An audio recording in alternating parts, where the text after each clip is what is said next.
போறான் பாரு. டேய் டேய் வந்துடுறா வந்துடுறா.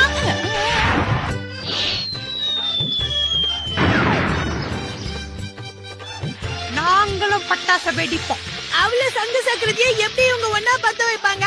ஹலோ, என்ன மனசுல நினைச்சிட்டு இருக்கீங்க? ஜெகன் உன் மூஞ்சிலேயே மக்கு எடுத்து அடிப்பேன். சக்கரதே, ஐயோ சுத்தி தண்ணி தண்ணி வாங்குறே.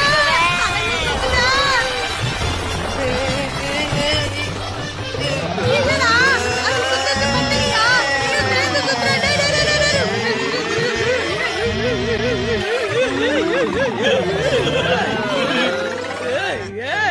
சர்ன்னு சுத்த வேண்டியது சங்கு சக்கரம் தான்டா. நீங்க ரெண்டு பேர் ஏன் சுத்துறீங்க? उस्ताद की बड़ी हंसी छूट रही है, अभी बंद कर देता हूँ।